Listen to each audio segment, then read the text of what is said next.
those are the most key and major parts of this whole thing. No one's gonna click on your video if those three things aren't aligned properly. What's up, YouTube? I am back at it like a crack addict. I'm probably gonna get demonetized for that, I'm not gonna lie. But you guys probably touched on this video thinking, how do I get viral on social media? And I'm about to tell you straight up in 3 simple steps. Now, in my opinion, the last step is the most important, but hey, all of these tie together. So like peas on rice, I ain't gonna lie to you. If you're Caribbean, you know what that means. So we're gonna hop straight into it, let's go. All right, so the first thing is a trio off rip. Or actually, no, we ain't even gonna do that. Or actually, yeah, we will. So it's a trio off rip. Thumbnail, title, topic. Thumbnail, title, topic. The 3 trees, bro. The 3 tree trio. The 3T tree trio. Something like that. So anyways, the reason I say that is you need a good thumbnail. No one's gonna click on your video if your thumbnail looks butt. I'm just gonna be completely honest with you guys. 2, the title. When people look at that thumbnail, they need an appealing title. Be like, I wonder if I can learn something from this. I wonder if this will make me laugh. They need to think, and it needs to start turning cogs in their brain, man. 3rd is your topic. Do not make a video on something that nobody's wanting to watch. If I make a Barney video, who the hell is watching that? Nobody's watching that, bro. So you gotta make something that everybody wants to consume, or something that fixes somebody's problems. And that leads me to number 2, provide information that your consumer needs. Now, this can be for business or for content related purposes. Damn, I'm stuttering. But this would be for content related purposes. So boom, you need something that they need. Whatever you're producing, they need to think, okay, I can learn something from this and I can apply this to my business and grow it, or I can apply this to my channel and grow it. They don't need you to just push out some random content that they're not gonna watch, or some random content that they're gonna look at and think, oh my god, I didn't learn anything from that. That was just jack diddly garbage. So what you wanna do is find out who your niche is. That should be step 1 off rip. When you're starting a YouTube channel, know who your niche or your group is. What do those people need and want? Simple. Let's say for day trading, people that want to learn day trading, they need to know how to day trade, and they need to know how to execute it, as well as tools they need. Super simple. They need to know how to get into it, how to execute, and how to grow it. Now, if you're making car content, people want to see cars, how to upgrade, how to modify, what type of car. Just find your niche and don't deviate from it. Find that one thing that you like to do and start pumping out videos for it. Boom, while creating educational videos at the same time. If you have education, people are gonna like to learn something, and they're gonna see your videos and think, well, if I watch this, I'm obviously gonna learn something. And then from there, you can just scale that up. Step number 3, your content must get progressively better. A lot of people don't understand this when I say this, but when you start a YouTube video, or you start your first ever YouTube video, it's gonna suck. It's gonna be booty, I'm not gonna lie to you. You're probably not gonna have a thumbnail, you're probably not gonna have edits, you're not gonna know a lot. That's cool, but you're still gonna get some views because you're a new channel. That's another point that I'm about to make. But what you wanna do, every time you create a video, for your first 100 videos, I think somebody like Mr. Beast said this or something, for your first 100 videos, don't expect to go viral at all.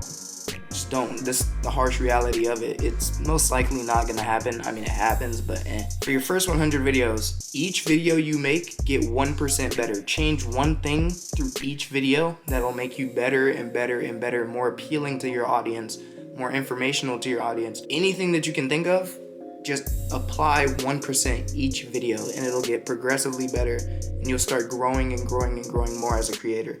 You'll be increasing your skills, you'll be increasing your audience's value that they get, as well as their retention rate. Now, bonus step, I know this is a short video, but this is gonna be a bonus step for you guys. Matter of fact, I'm gonna go ahead and add 2 bonus steps. So the first bonus step that you guys are gonna want, anytime before you create a video, go ahead, chop it up, do what you gotta do, add the video, add the audio, bada bada bada bing. Get that finished video, send it to friends and family. Now you're probably thinking, why do I need to do that? You need critique. Anytime you write an essay, anytime you do a project, anytime you do anything, you want somebody else's opinion on that. you're not gonna be posting these videos for you, you're posting these videos for other people. So you need to know how other people think about your video.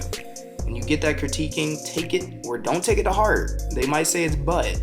Hey, go back to the drawing board, buddy. Simple. Don't feel bad if they give you a strong opinion. If anything, you should feel grateful because now you know that's how your audience would have reacted to it, and you wouldn't have posted out some garbage content that would have messed up your whole channel's progression.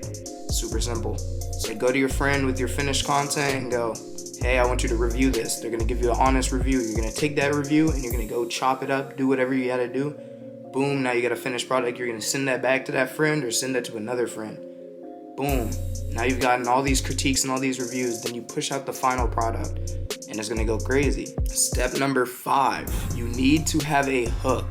Now, in the beginning of your videos, go ahead and get the most interesting clip from the middle of your video, the end of your video or whatnot, and put that in the front of your video clip. Now the reason I say that is because it gives a sense of reward if you watch the entire video. It gives a sense of meaning to the video, if that makes sense. So if you're basically giving them an option. If you watch the whole video, you get this at the end. Okay, so you're giving them an incentive to watch the rest of your video. So think to yourself, what videos do I consume as a consumer? What videos do I watch on a day-to-day basis? What do they contain? Is it editing? Is it the music? What keeps me engaged in that video? Go ahead, get that same kind of idea, apply that to your videos. Now you're in that same niche and you're using other creators' information, other creators' mess ups or where they blew up, and you're using that in your own video. That's going to take you to a different echelon than what you were at originally. As well as, if you use that content in the beginning of your video, people are going to think, oh crap, I can actually learn something from this video. They're not going to look at it and be like, it's kind of mid. Now, when it comes to Instagram and short form content, it's super simple. You do the exact same principles, but the only thing you're doing different is it's shorter form. So you're gonna have to add the most interesting piece of your content in the front of your video, straight up. Now I'm not saying the same thing as you're gonna clip it from the middle and add it to the front. You could, and that happens, it works. But I'm saying you add the most interesting, eye-grabbing thing that you can in the beginning of your video. People are gonna click on it. Boom, you got a view. Simple like that. The more interesting you make it, the more people are gonna wanna watch. The more content that you provide with informational value or some form of value, the longer people are going to watch. So if it's entertaining, people are going to click on it, but they might click off. Your retention might look garbage. But if it's informational, they're going to watch the entire video through. They're going to get something out of it. Boom, you're shot to the moon. Super simple. Now, just as a recap, what have we gone through basically? I'm going to try to skim over this. I'm, a little slow, so we're going to try. Topic, title, thumbnail. Those are your first 3 things. Those are the most key and major parts of this whole thing. No one's gonna click on your video if those 3 things aren't aligned properly.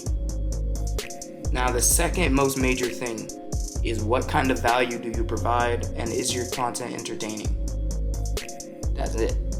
That's gonna help with your retention. So now you've got the 3 steps to get clicks, and now you got the other 2 steps to get retention through the video. Boom, and then the final step, know your audience to the T. You should know what your audience wants to consume. You should know what your audience wants to learn. You should know what entertains your audience. You should know everything about your audience. And you could do that via researching other content creators or just going ahead and making content yourself and seeing what it is that they want to see on a day-to-day basis. Super simple. But anyways, I love you guys, and I'm going to check y'all in the next video. Next week, we will be doing a vlog, so y'all go ahead and tap in for that. It'll be a few hours long. I don't know how long it'll be, but boom. I love you guys, and I'll check y'all next week.